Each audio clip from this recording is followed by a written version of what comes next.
Hello and welcome to the Virtual Lead Auditor training course on ISO 9001-2015. In today's session, we'll be covering Lesson 10, Audit Report Writing and Presentation. By the end of this video, you will have a strong understanding of how to write and present an audit report, the structure of an effective report, the appropriate writing style and tone to use, a real-world example from the garment industry, and a hands-on activity along with the homework assignment to reinforce your learning.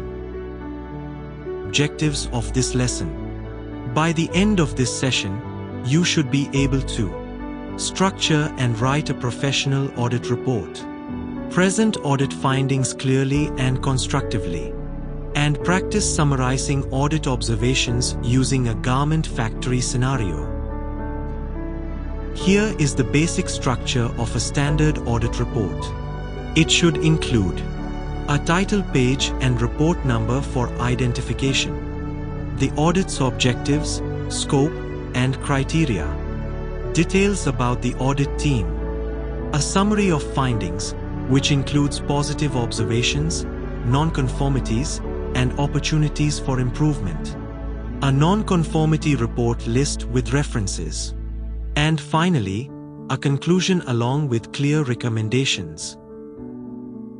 When writing the audit report, pay close attention to your writing style and tone. Keep your language factual, clear, and objective. Avoid emotional or accusatory words that may seem biased or confrontational. Always focus on evidence, not assumptions or opinions. Presenting audit results effectively is just as important as writing them well. During closing meetings, clearly explain your findings.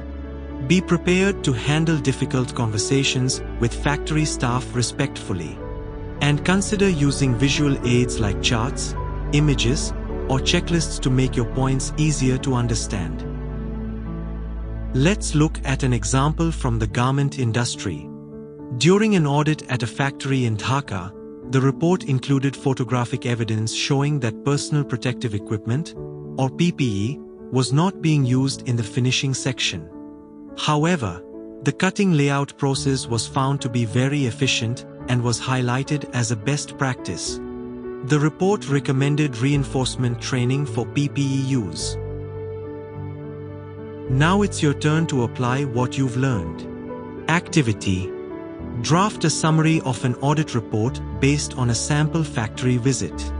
Make sure to include at least one non-conformance and one best practice. Homework. Using what you learned in lessons 8 and 9, write a mock audit report that includes one NCR along with its corrective and preventive action, one observed strength or good practice, and a brief summary and recommendation section. We hope this session gave you a practical and clear understanding of audit report writing and presentation. If you found this video helpful, don't forget to like, subscribe, and hit the bell icon to stay updated on future lessons. Join us next time for Lesson 11, Mock Lead Audit Simulation with a Garments Factory Case Study.